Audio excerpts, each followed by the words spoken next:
No ar, Brasil ODS, um programa que mostra, divulga e debate o terceiro setor, dando voz à solidariedade e construindo a cidadania.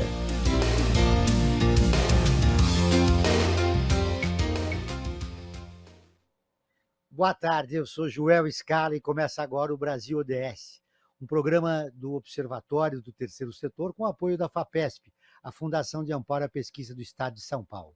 A meu lado, Frank Valverde. Boa tarde, Joel. Qual que é o tema do programa de hoje?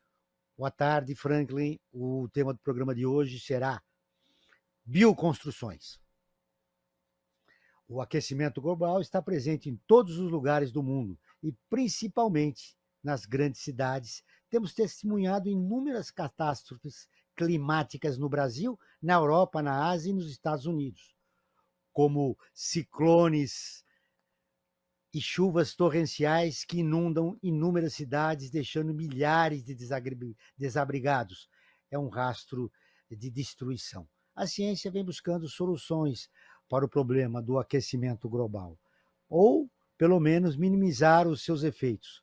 Uma dessas ações é a bioconstrução. Recebemos no programa de hoje o Rodrigo Belenzoni, especialista em políticas públicas e pesquisador da Universidade Federal de Minas Gerais. Boa tarde, Rodrigo. Frank, todos os convidados, um prazer estar por aqui discutindo bioconstruções hoje. O prazer é nosso, obrigado pela entrevista.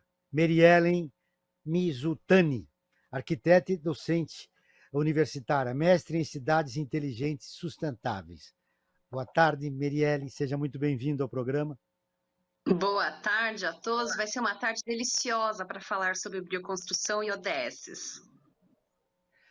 Vamos, antes de começar a entrevista, vamos para o destaque da semana. O destaque da semana, Joel: incêndios de 2020 queimaram 30% da área do Pantanal. Os incêndios de alta intensidade que atingiram o Pantanal em 2020 queimaram cerca de 45 mil quilômetros quadrados, o correspondente a pouco mais de 30% do território no bioma na porção brasileira. O cálculo é uma nova pesquisa realizada pela revista científica Fire, que publicou inclusive também essa pesquisa, não só realizou como foi publicada. O trabalho mostra uma região devastada, bem maior do que as estimativas anteriores dos levantamentos, né, que variavam de 14 mil até 36 mil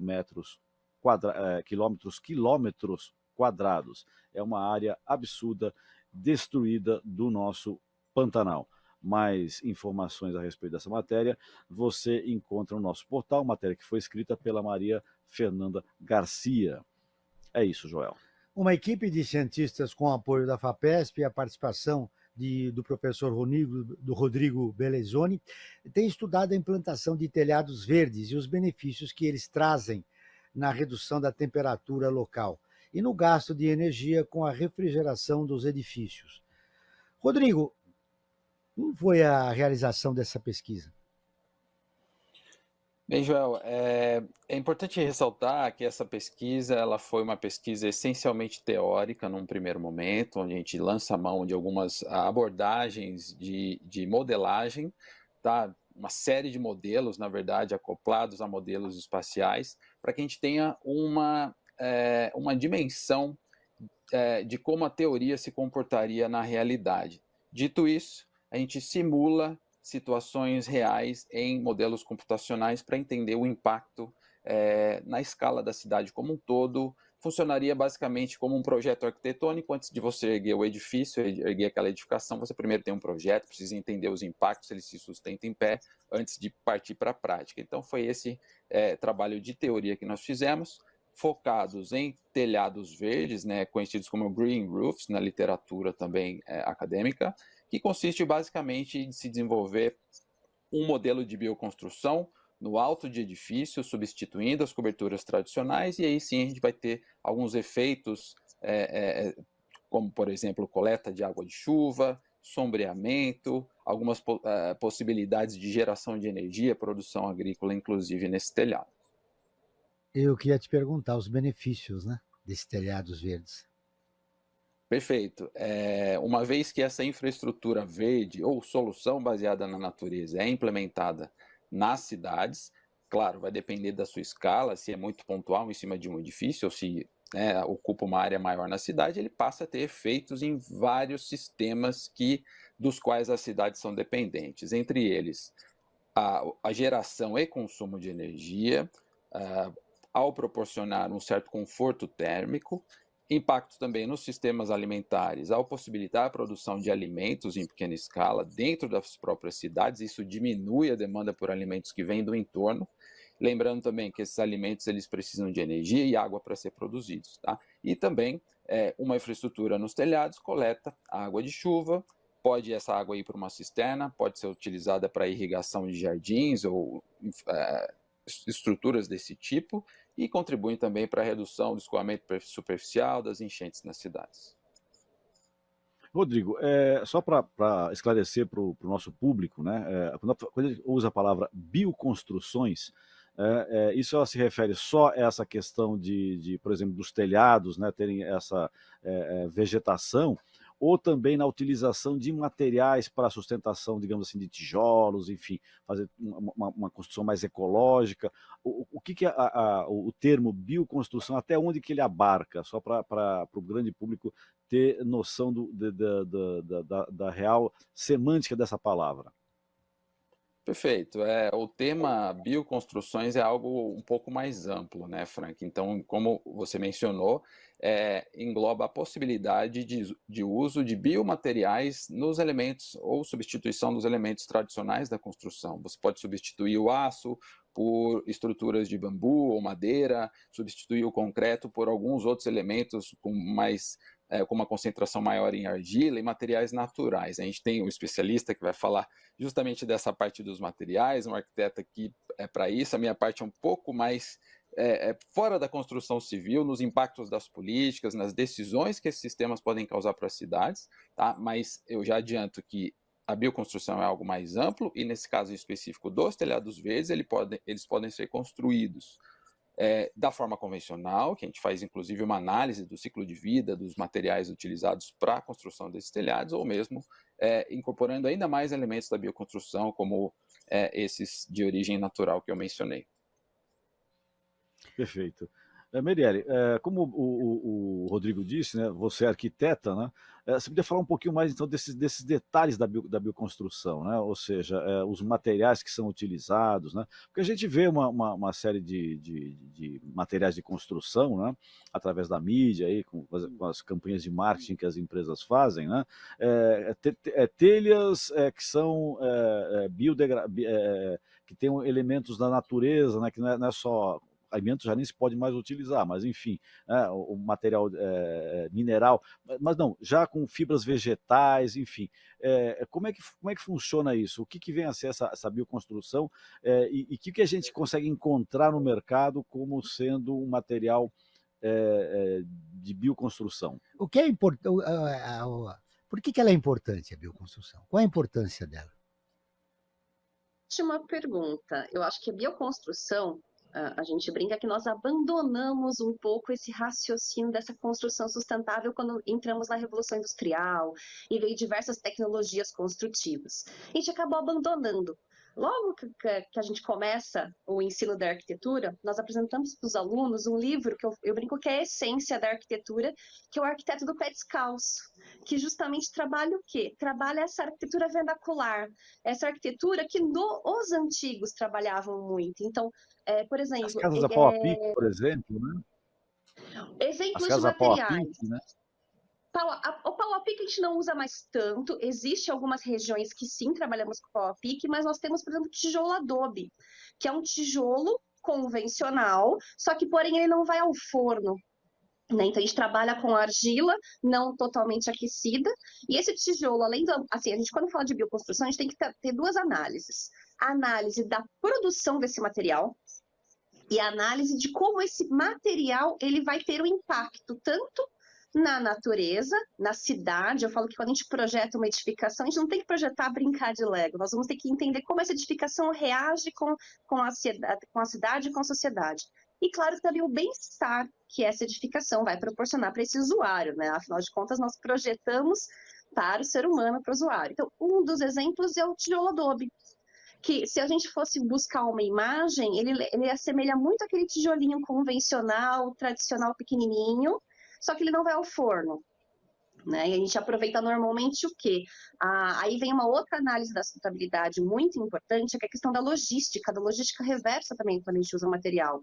Então, não adianta eu proporcionar uma ideia de um material que não é local. Por quê? Eu vou gastar muito com transporte, né? E a gente não pode esquecer que quanto mais a gente transporta, e o nosso modo viário no Brasil, ele é modal, ele é rodoviário, então eu vou jogando o quê? Eu vou jogar carbono no ambiente. Então, o que é a vantagem do tijolo adobe que eu dei como exemplo? Eu posso usar o solo da região e produzir o meu tijolo, né? E eu já reduzo o quê? Movimentação de terra. Onde eu vou descartar essa terra que eu estaria retirando desse ambiente, do projeto que às vezes é necessário retirar? Então, a gente consegue reaproveitar isso.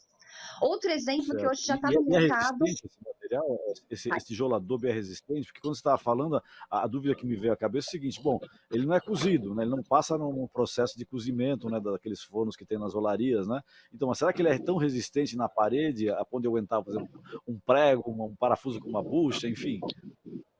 Suporta prego, assim, claro, existem as limitações estruturais. Eu não posso construir um prédio de 4, 5 pavimentos com esse tipo de construção. Normalmente a gente se limita a 2 ou 3 pavimentos, né, pela questão do suporte de carga. Mas eu também posso fazer o que a gente chama na construção civil de uma mescla de materiais. Eu posso trabalhar com a estrutura convencional, pilar e viga, que todo mundo está mais ou menos acostumado a trabalhar, com concreto, com aço, com steel frame, por exemplo, e trabalhar, por exemplo, a parede de vedação, que não vai suportar essa carga da estrutura, com tijolo adobe. Mas quando a gente fala de sustentabilidade, a gente pode analisar também de outras vertentes, de outras formas. Por exemplo, aqui em São Paulo, a gente utiliza muito o que a gente chama de construção a seca, que é uma construção 100% industrializada, não é feita no local que nem, por exemplo, o tijolo adobe, que a gente pode pegar a fabriqueta e usar o barro, né, a argila do próprio local. Eu vou trazer placas de drywall, que nada são mais o quê? Placas que eu tenho feito em indústria e que eu uso menos água na minha construção. Qual que é a grande... Por que a construção civil é a grande vilã? Né, em certo ponto, nós emitimos mais ou menos 38%, nós somos responsáveis pelas questões de resíduos, né? Então, o quanto a gente puder diminuir de resíduos e principalmente... Nós vamos falar ao longo do programa sobre isso, viu? Sobre esses resíduos produzidos para a construção civil. Eu queria te ouvir também a respeito da dimensão social. Ele é acessível à população de baixa renda? Uma ótima pergunta. Quando a gente pensa nesse tijolo adobe, a capacitação técnica, por exemplo, para utilizá-lo, não é tão complexa. E é uma máquina que a gente consegue ou financiar, ou muitas ONGs elas trabalham com empréstimo. E a grande matéria-prima é o quê? É a argila, é a terra que está no local. Se a gente parte, por exemplo, para a ideia do drywall que eu estava comentando, eu falo que na construção civil, a gente não pode nunca fazer um comparativo material por material. Eu não consigo comparar um tijolo baiano, o custo fixo dele, com, por exemplo, o drywall ou, por exemplo, uma alvenaria estrutural. Que é óbvio que o drywall é um material, por ser industrializado, ele é um pouco mais elevado o custo metro quadrado dele de material. Mas o quanto eu reduzo, por exemplo, de consumo de água e energia elétrica com esse método construtivo. O quanto eu reduzo de tempo. Quando eu trabalho com tijolo convencional, tijolinho baiano, né, eu demoro muito mais tempo para produzir aquela mesma parede. Se eu faço com drywall, eu reduzo esse tempo. Então, o custo acaba sendo mais acessível, sim, né, até para o pessoal da classe de baixa renda. É muito convencional trabalharmos com tanto o drywall da parte interna, né, que é o gesso acartonado, que é o drywall, e a parte externa nós trabalharmos com o quê? Ou com o tijolo adobe, que aqui em São Paulo ele infelizmente não é tão adotado, é mais nas regiões de interior que a gente utiliza muito ele, né? Ou a gente pode trabalhar com o próprio bloco convencional, o bloco de concreto, né, que daí sim vai respeitar tanto as cargas quanto as intempéries na natureza. Agora vamos ouvir a Rádio ONU, parceira de conteúdo do Observatório do Terceiro Setor, com a reportagem. O estudo reforça o papel do patrimônio mundial na preservação da biodiversidade. O Felipe de Carvalho, direto de Nova York, tem as informações. Os locais designados como Patrimônio Mundial pela Organização das Nações Unidas para a Educação, Ciência e Cultura, UNESCO, têm um papel crucial na proteção da biodiversidade. Essa é a conclusão de um estudo que analisou os 1.157 sítios que detêm esse título atualmente. Eles representam menos de 1% da superfície da Terra, mas abrigam mais de 20% da biodiversidade mapeada. Isso inclui mais de 75 mil espécies de plantas e mais de 30 mil espécies de mamíferos, aves, peixes, répteis e anfíbios. Para algumas espécies à beira da extinção, os sítios do patrimônio mundial se tornaram a última linha de defesa. Eles são o lar de todos os rinocerontes de Java e iguanas cor-de-rosa, bem como mais da metade de todos os rinocerontes de Sumatra e gorilas da montanha. A UNESCO estima que esses locais protejam mais de 20 mil espécies ameaçadas, incluindo até 1/3 de todos os elefantes, tigres e pandas, e pelo menos 1/10 dos grandes símios, leões e rinocerontes. A Convenção do Patrimônio Mundial permite iniciativas coordenadas da UNESCO com todas as partes interessadas, como populações locais, autoridades nacionais e regionais, organizações internacionais, entre outros. Algumas histórias de sucesso de conservação incluem as ações realizadas no Parque Nacional Kaziranga, na Índia, e no Parque Nacional de Chitwan, no Nepal. Desde que ambos os locais foram inscritos na lista do Patrimônio Mundial da UNESCO nos anos 80, a população de rinocerontes de um chifre dobrou de tamanho. Da ONU News em Nova York, Felipe de Carvalho. Continuamos com o Brasil ODS, um programa do Observatório do Terceiro Setor, com o apoio da FAPESP, a Fundação de Amparo à Pesquisa do Estado de São Paulo. Estudos apontam que uma obra da construção civil brasileira é capaz de gerar, olha, Mariane, como eu disse para você no bloco anterior, gerar em média 120 quilos de entulho por metro quadrado. Isso faz com que a indústria seja responsável pela geração de 51% a 70% dos resíduos sólidos urbanos. É um número muito expressivo. Bom, o que fazer para que a indústria da construção civil não seja tão poluente, Mariane? Primeira coisa, eu acho que tem que mudar a nossa forma de pensar a construção civil. Por mais que a tecnologia está aí e ela é para ser usada, nós temos diversos materiais que são tecnológicos, sim. Exemplo, hoje nós trabalhamos com a reciclagem de pneu, né? Tanto para a telha, né, como foi comentado, então a gente tem materiais de cobertura que posso usar pneu, como eu posso usar o pneu para pavimentação, né? O que me permite também o quê? Melhorar a permeabilidade desse solo. Mas eu acho que o mais importante de repensar, e quando a gente fala de repensar a arquitetura, não é só repensar, porque o arquiteto, porque também tem muito essa questão cultural brasileira de que ter um arquiteto é somente a pessoa rica. E quando a gente fala da questão da sociedade, né, sim, podemos ter uma lei muito importante dentro da federação, que é chamada Lei do ATS, que é a lei de atendimento técnico à população de baixa renda. Então, sim, uma pessoa de uma classe inferior, ela pode ter o atendimento técnico do arquiteto. E esse arquiteto, ele não vai se preocupar somente ou com o material ou com a decoração. Às vezes, a posição dessa casa em relação ao sol, eu posso melhorar a eficiência térmica e eficiência energética dessa casa. Eu posso gastar menos luz artificial, por exemplo, gastar menos vezes a gente ter a lâmpada. São ações pequenas, né, que muitas vezes têm um impacto muito grande do que simplesmente trocar o tipo de material construtivo. É um conjunto de N fatores. Seria importante fazer um mutirão nas periferias dos grandes centros urbanos, né, para atender essa população de baixa renda que não tem essa informação. Né? Existem diversas prefeituras, né, hoje em dia que já faz esse atendimento, né, e diversos escritórios de arquitetura, né, que usam a prerrogativa da lei para fazer o atendimento dessas comunidades, diversas ONGs, né, então eu acho que deveria ser mais divulgado, porque é um direito desse cidadão, né, eles têm que buscar e tem todo esse direito, porque assim, a arquitetura não é só estética, a arquitetura ela tem uma questão de qualidade de vida, de qualidade humana fundamental, né? Então, a posição da janela do quarto, por exemplo, se eu recebo um quarto que eu coloco aqui no Brasil na fachada leste-oeste, ele vai ter um conforto térmico muito melhor do que se a janela desse quarto, mesmo que bem dimensionada, com tamanho ideal, ela tiver, por exemplo, na fachada sul, que aqui no Brasil a fachada sul é a que menos recebe insolação. Então é um ambiente que vai ser mais gelado por natureza, ele não vai ser tão confortável, né? Então, e a arquitetura, eu sei que eu sou uma docente, todo mundo que faz arquitetura, e ainda mais que trabalha com a docência, é um grande apaixonado, né? Mas eu falo que a arquitetura, ela deveria ser ensinada, e já tem o CAL, que é o instituto que rege os arquitetos, né, o conselho que rege os arquitetos, um projeto lindo de desenvolver a arquitetura no ensino fundamental, né? Porque não precisa necessariamente ser um arquiteto para você melhorar a qualidade do seu espaço, né? Então, a gente pode trabalhar a arquitetura e o urbanismo, porque, afinal de contas, vivemos em cidades, né? Também com as crianças, com os adolescentes, para a gente desenvolver, obviamente, um futuro melhor. Eu falo que o ODS só vai funcionar, os nossos 17 objetivos, as metas, se todos juntos dermos as mãos e mudarmos a nossa forma de conduta, né?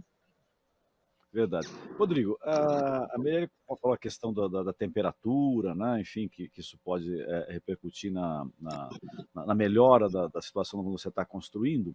E eu tinha uma questão, até retomando um pouco a sua conversa inicial, quando você falava dos telhados verdes, né? E isso me fez lembrar, por exemplo, na cidade do México, né? Debaixo de alguns viadutos, né? As colunas e as paredes dos viadutos, eles têm um jardim vertical. Tá? Então, quer dizer, você anda pela cidade lá, você vê aqueles jardins todos, né? Fica uma coisa bonita, né? Você vê que tá tudo sujo, né? Aquele cinzento, não, tem um verde, as flores, às vezes até florido de alguns lugares, né? Dependendo na época de florescer as plantas e tal. Então eu fico pensando, isso é possível você transportar para o Brasil? Essa solução mexicana, digamos assim, né? Eu digo mexicana porque foi onde eu vi essas paredes. Acho que tem, Nova York também tem alguns lugares, né, que tem esses jardins verticais. Isso seria um bom exemplo para a gente adotar aqui em São Paulo, por exemplo, que é a cidade... Você sabe, digamos, Frank, que soltar mais a ideia tem... de fazer isso com minhocão aqui na capital, né? Sim, seria ideal, Joel. É uma coisa, não digo fazer o minhocão, um tapetão, né, como tinham sugerido, porque aí tem um outro problema de transporte, né? Porque aí tudo bem, você tira os carros de lá, bota lá um jardim suspenso e aqueles carros para onde é que vão, né? Transporte coletivo não funciona, enfim, tem uma série de questões para serem resolvidas. Mas, por exemplo, a parte de baixo, né, você poderia estar dos viadutos aí, né, algumas paredes, algumas empenas que estão por aí, poderiam ter um jardim vertical. Você acha isso uma solução boa, Rodrigo, para ser implantada, além dos telhados verdes, das paredes verdes, digamos assim? O green wall, digamos. Exato, perfeitamente, Frank. Na verdade, os telhados verdes, eles constituem somente um tipo dessas possibilidades de soluções baseadas na natureza. Esse jardim, né, ou fachada verde, jardim vertical, fachada verde que você mencionou, é um segundo tipo.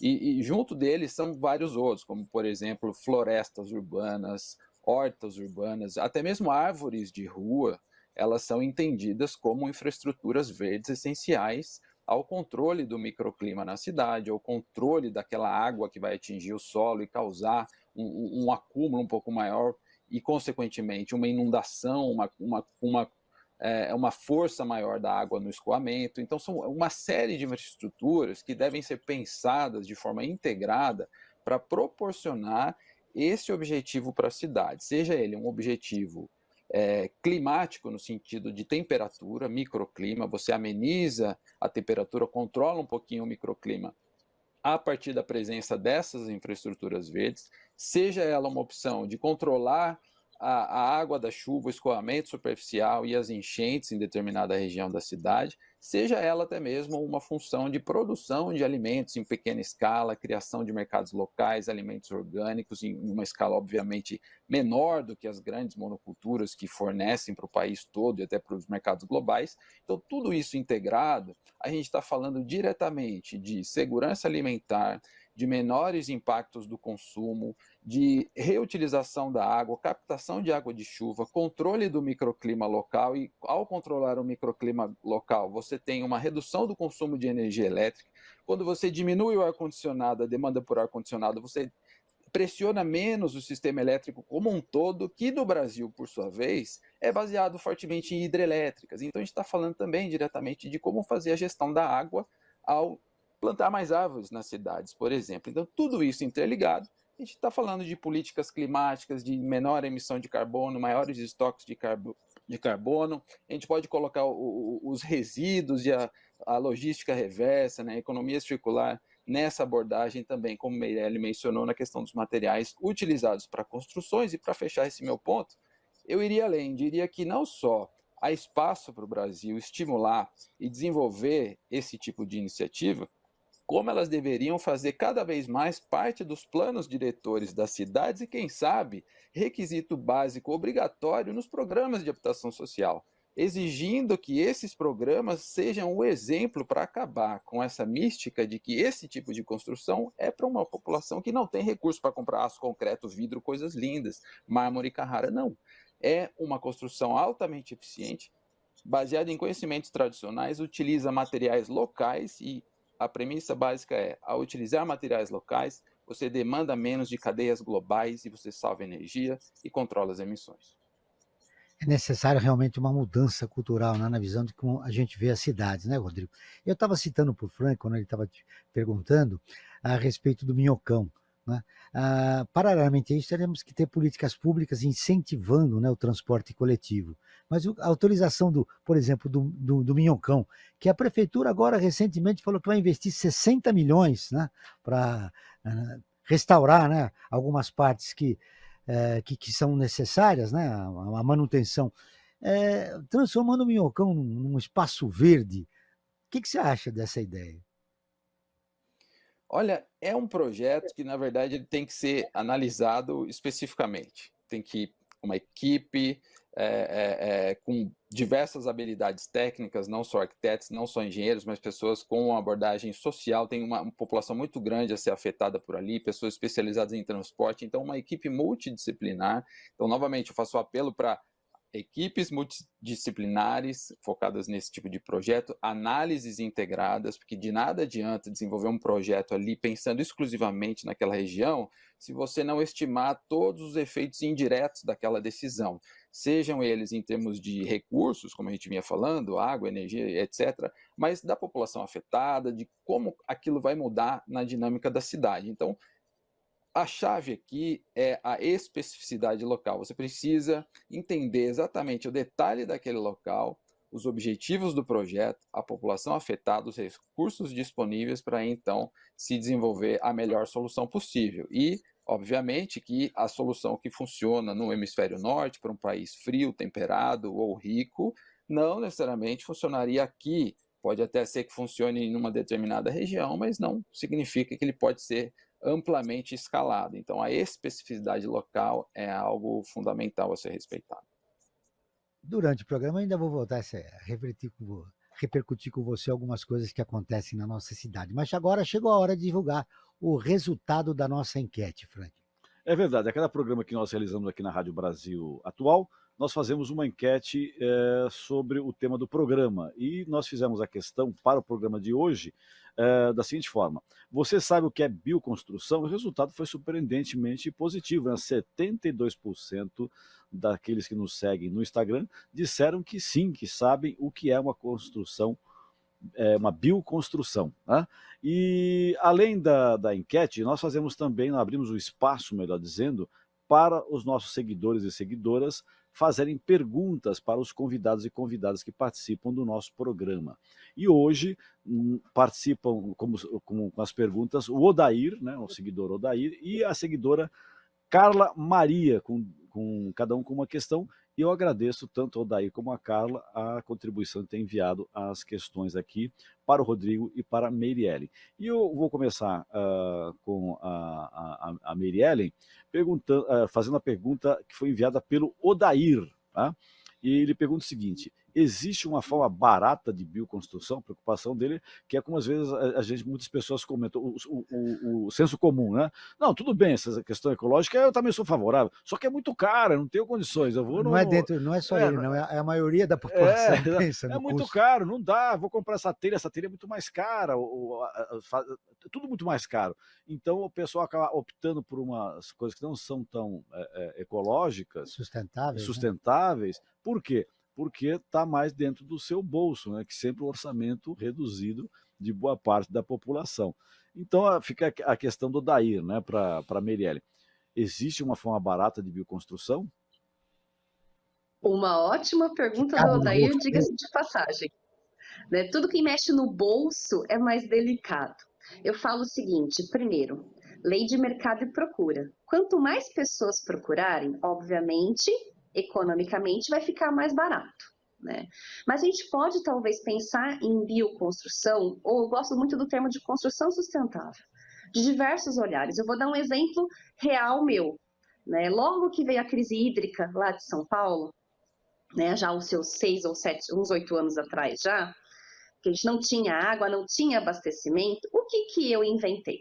Sabe aquele tonel de azeitona que ou você pega descartado na rua ou você compra num valor muito baixinho? Eu montei um conjunto com 4 desses tonéis, né? Então tinha quase 1.000 litros de reserva, tinha 750 litros de reserva. Eu captava a água da chuva pelo meu telhado, direcionava para esses tonéis e a partir disso eu lavava o quê? Eu lavava a minha roupa, né? E toda a higienização do quintal. E eu cheguei a calcular isso, a dimensionar isso depois. Com essa simples ação, eu economizava de 3 a 4 metros cúbicos da minha conta de consumo, apenas com isso. Aí eu brinco que depois, assim, aí o olho brilhou, né?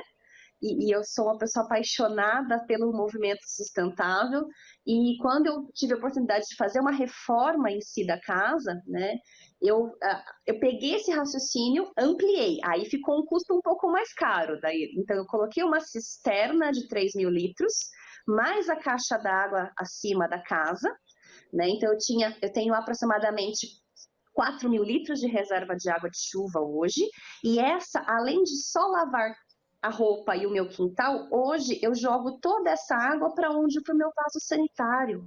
Por que eu vou gastar água potável para dar a descarga, por exemplo? Né? Então, assim, a gente pode começar com pequenas ações, né? E depois, obviamente, conforme você vai tendo o quê? A economia com essas suas pequenas ações, porque também vai mexer com o teu bolso, né? Você pode ir ampliando isso. Um outro exemplo que é muito barato, que tem a ver com bioconstrução, mas também tem muito mais a ver com o quê? Com a nossa filosofia e mudança de cultura, que nem foi falado aqui. Você provavelmente pode ter um vasinho, você tem uma horta, você pode ter um vasinho, aquele jardinzinho suspenso. E toda plantinha, vamos usar esse termo, né? Ela gosta do quê? De uma boa alimentação, água, mas também adubo.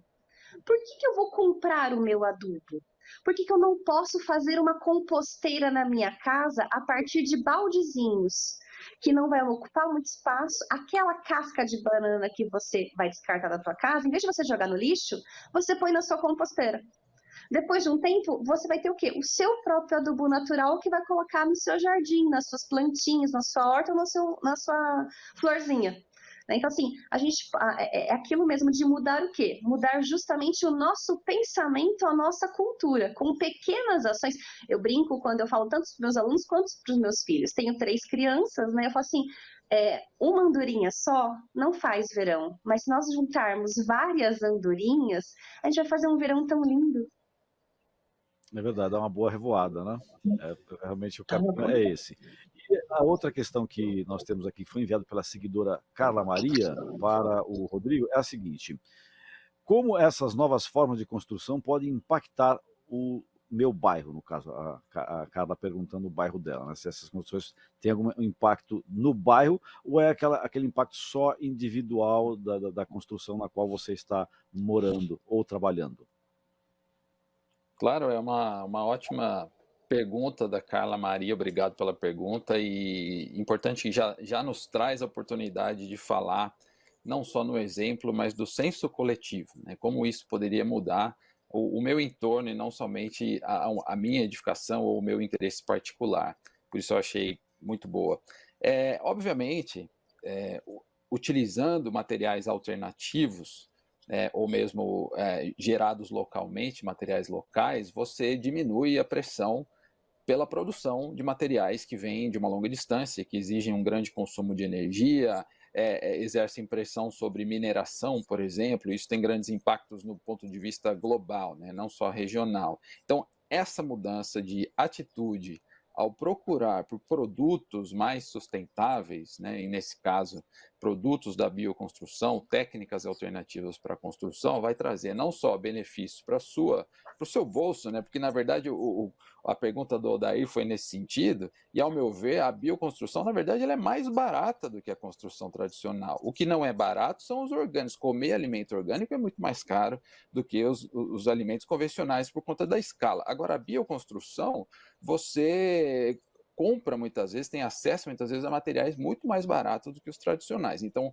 respondendo a pergunta da Carla, pontualmente, favorece a questão financeira pessoalmente do seu projeto e no entorno toda essa questão de contribuir para o controle do microclima, uma temperatura mais agradável não só na residência, né, por se tratar de materiais naturais, mas também no entorno, principalmente se fizer uso associado, né, nessa construção desses elementos de soluções baseadas na natureza, como a gente falou, jardins, árvores, se o bairro fomentar algum plantio nas praças, aumentar as áreas verdes ali no bairro também, isso fatalmente vai melhorar a situação do microclima, da temperatura e da questão das chuvas, né?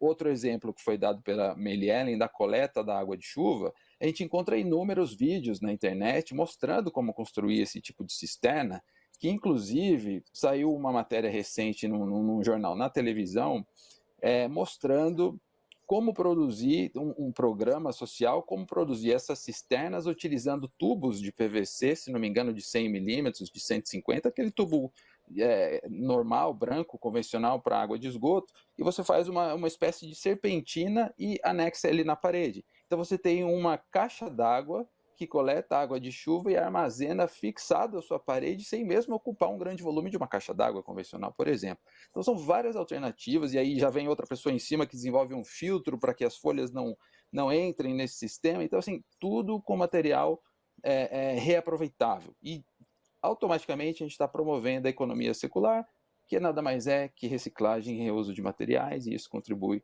de uma forma coletiva para o todo.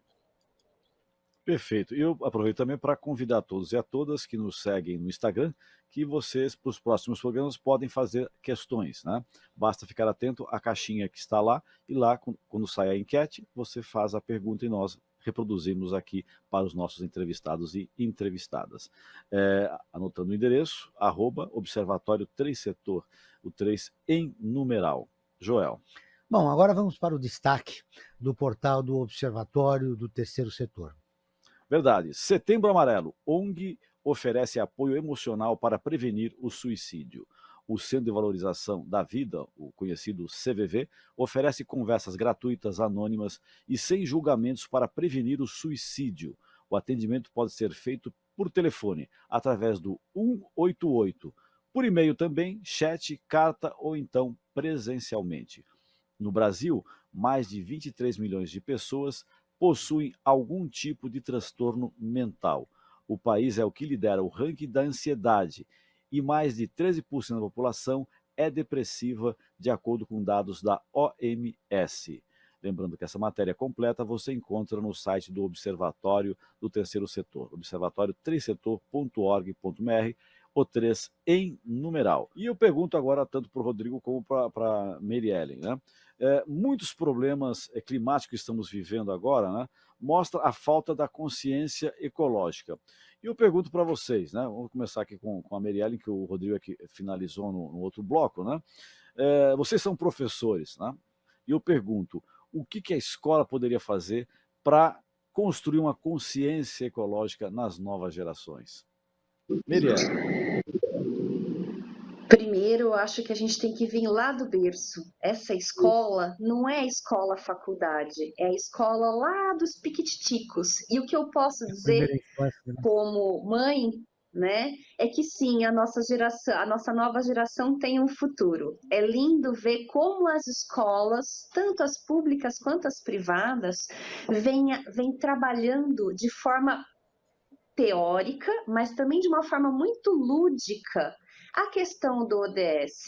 Meus filhos de 9 anos, eles não porque eu me envolvo nesse mundo do ODS, meus filhos de 9 anos sabem o que é o ODS, eles sabem qual que é o impacto do respeito ao meio ambiente, o que vai impactar lá na frente. Então, eu acho que eles que ensinam nós, não nós que ensinamos eles que nos policiam nós adultos de falar, ó mãe, essa casca de banana não joga no lixo não, põe lá na composteira, né? Não gasta água, diminui o tempo do banho, né? São essas pequenas ações, porque se a gente for buscar dados, porque professor, né, de graduação e pesquisador também, sou pesquisador, adoro escrever, né, e pesquisar textos de artigos, a gente busca muito dados, né? E segundo a ONU, o que a população humana aqui da Terra hoje, não estou falando do Brasil, estou falando de toda a nossa Terra, nosso planeta. Até o mês de maio, ou seja, a gente está falando de 5 meses durante 12, nós consumimos 100% do que a Terra nos fornece. Depois do mês de maio, o consumo já é excesso, já é excedente, a Terra não consegue nos produzir, né, nos métodos tradicionais. Não quer dizer que a gente tem que diminuir o número da população, né? Eu acho que tem que mudar o quê? Como nós consumimos. E quando é consumir no geral, consumir a sua construção, né? Esse é um outro problema, né? E não a desperdiçar, sua né? edificação, a gente tem que consumir no geral, mas assim, sim, a educação, ela vem trabalhando tanto na parte do fundamental, né, do ensino convencional, quanto, obviamente, daí falando pelo lado da arquitetura e urbanismo, é onde eu leciono, né, todos os nossos projetos dos alunos, obrigatoriamente, eles têm que sim refletir e pensar, não só a edificação, mas principalmente a cidade. Como a cidade, o projeto desse urbano, que sim, que nem o Rodrigo falou sabiamente, ele tem que ser multidisciplinar. Não é o arquiteto que produz, não é o geógrafo que produz, é um colegiado de diversas áreas e especialidades. Como que a gente pensa essa cidade e essa edificação de uma forma que ela não vai agredir o meio ambiente, né, agora e lá no futuro. A gente tem que pensar nessa sociedade a futuro. Perfeito. Rodrigo, como é que você vê essa questão da escola e Claro, a criação de uma consciência econômica? Frank, eu vejo, na verdade, essa situação da educação como a raiz de boa parte dos nossos problemas, mas ao mesmo tempo é onde está a grande solução, a virada de chave, né? A gente tem exemplos de países que investiram fortemente em programas educacionais, em reestruturação da educação, e em poucos anos, questão de 3 ou 4 décadas, que se for ver na escala de desenvolvimento de uma nação, representa quase nada 3 ou 4 décadas de espera, e houve uma revolução, né? Por exemplo, a Coreia do Sul tinha índices de educação baixíssimos comparado a países em desenvolvimento pouco providos de recursos, de nível de educação, e em poucos anos se tornou uma grande potência da indústria da tecnologia e serviços de informação, enfim, desse mundo digital, né? Então, para mim, o gargalo são as escolas, associado a uma reforma no programa educacional, tanto da primeira, né, escola na infância até a pós-graduação, que é tão importante quanto. Então, essa reforma estrutural para não só valorizar todos que se envolvem nesse sistema, os professores, enfim, aqueles que apostam na educação, que fazem o máximo, se esforçam nas suas casas para deixar os filhos por um ano a mais na escola, antes que ele precise trabalhar para ajudar na renda de casa, para que todos esses sejam beneficiados ao longo de uma vida investida na educação. Para isso a gente precisa de programas governamentais e, dentro dessa reforma, um estímulo, obviamente, a todas essas questões multidisciplinares que a gente comentou ao longo desse programa, os objetivos do desenvolvimento sustentável, questões de consciência coletiva, né, de sustentabilidade, de economia circular, de reciclagem, de alimentos orgânicos, de saúde, né, e já ligando com a matéria do CVV, é um mundo moderno, é um mundo digital, é um mundo, de certa forma, muito conectado, mas também muito isolado. Isso traz problemas mentais, traz alguns transtornos mentais, todos nós estamos sujeitos a isso, é uma vida de novidades, de coisas muito intensas, para hoje, para ontem, e estar no verde, cuidar de uma horta, participar da natureza é uma recomendação unânime nesses profissionais da saúde mental. Então isso fecha esse meu comentário de que tudo deve estar interligado para que a gente tenha uma melhor saúde, uma melhor qualidade de vida e, quem sabe, um mundo melhor daqui para frente com mais investimento nas escolas. O nosso contato agora é com a colunista do Perspectiva, Gabriela Chabu. Ela é especialista em ODS, Objetivos Sustentáveis estabelecidos pela Organização das Nações Unidas, né? Agenda 2030. Oi, Gabriela. Boa tarde, tudo bem? Joel, Franklin, Rodrigo, Meriellen, tudo bem? Estamos aqui com dois especialistas, né? Falando de bioconstruções, mas a gente falando também da oportunidade de se criar uma vida sustentável.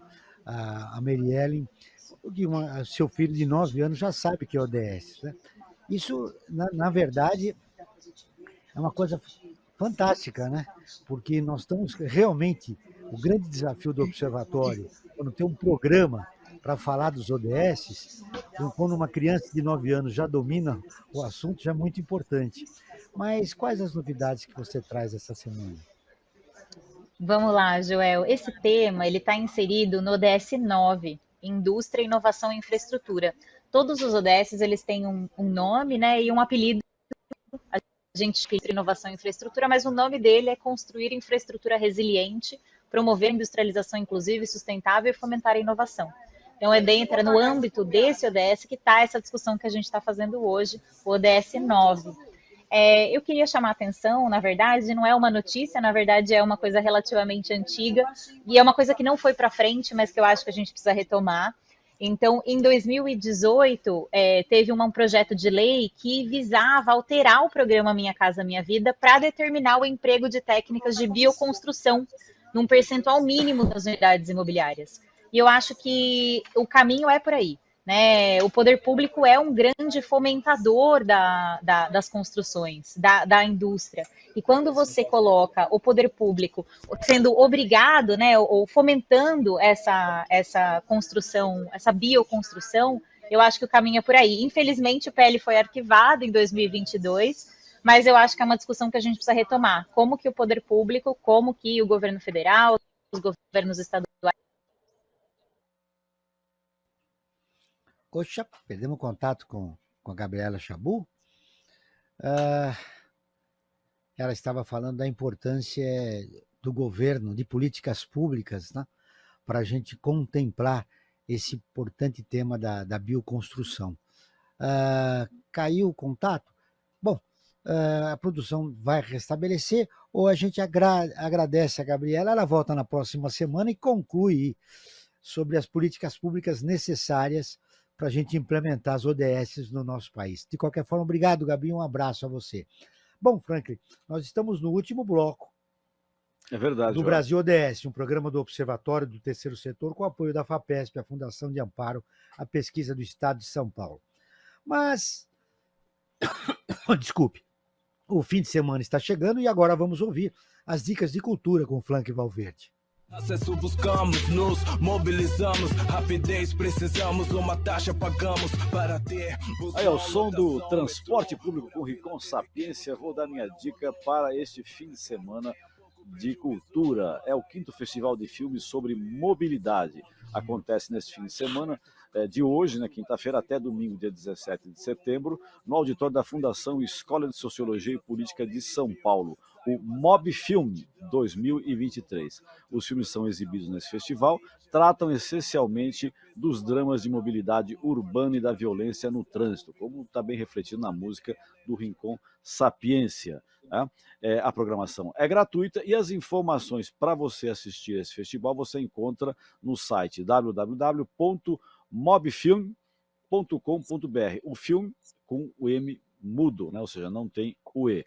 O auditório da Fundação Escola de Sociologia e Política de São Paulo fica na rua General Jardim, 522, aqui em São Paulo. Como já disse, entrada gratuita, Joel. Ótima dica, Frank. A mobilidade está de acordo com o tema do programa de hoje, né?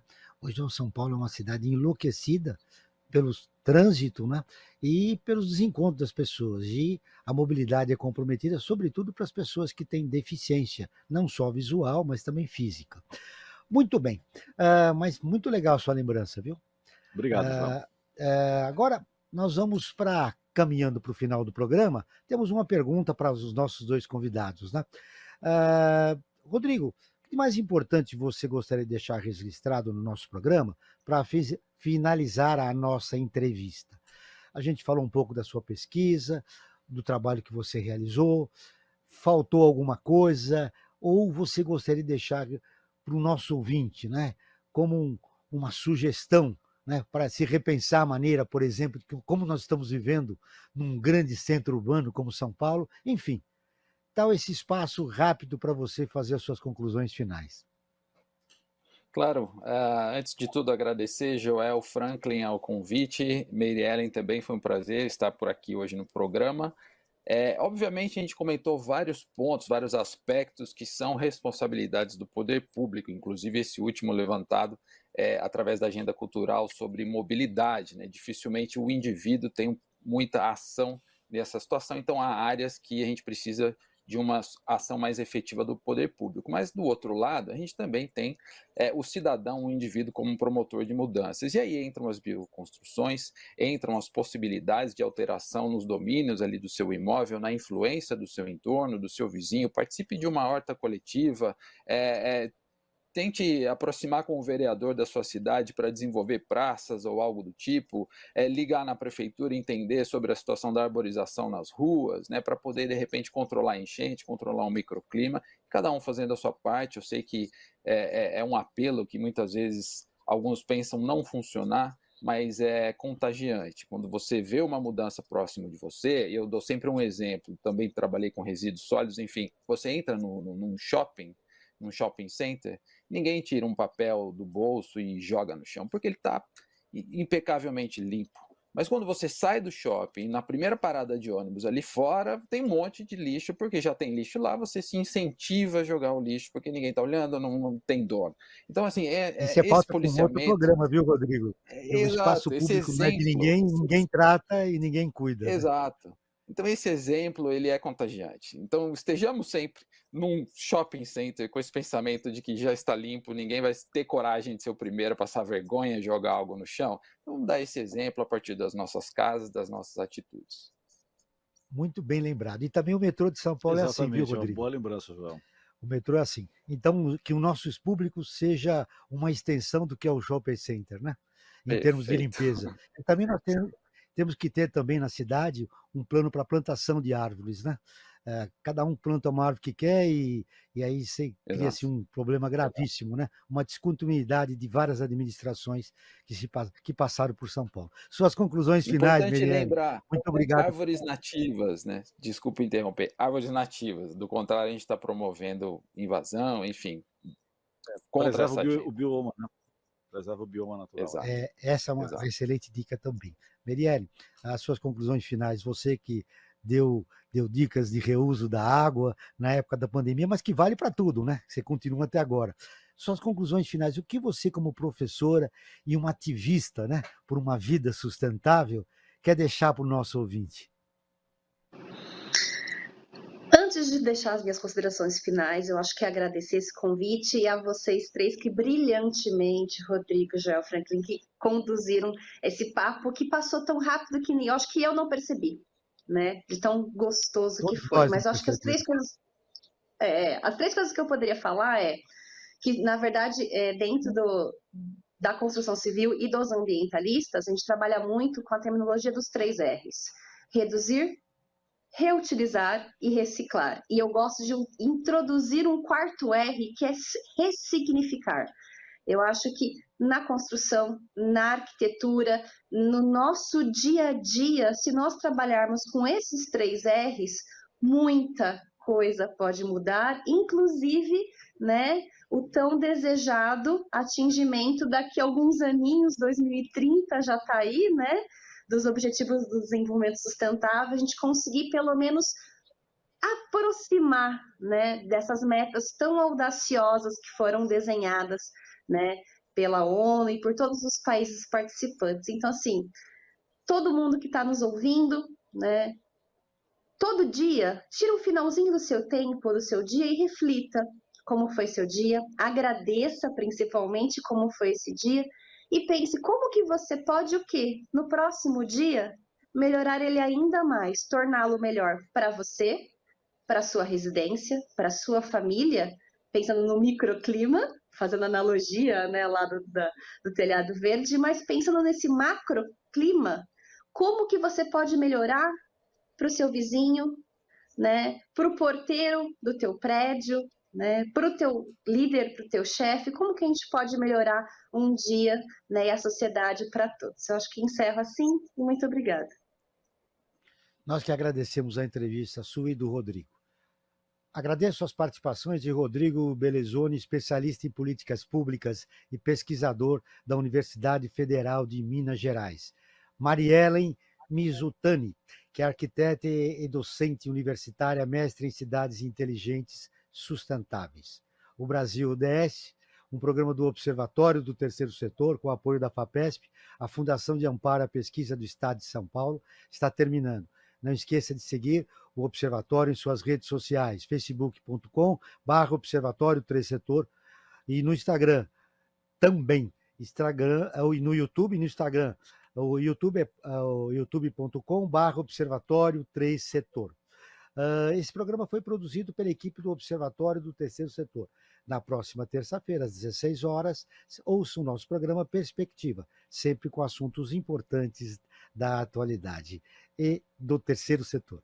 Obrigado a você que nos acompanhou em mais uma edição do Brasil ODS. O programa fica disponível no canal do YouTube, como já disse, e no portal do Observatório do Terceiro Setor, que é observatoriotercetor.org.br.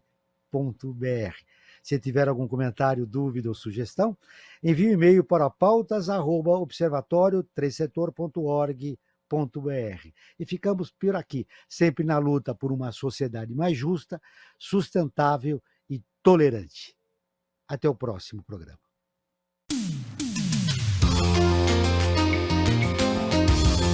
Você acabou de ouvir Brasil ODS, um programa do Observatório do Terceiro Setor.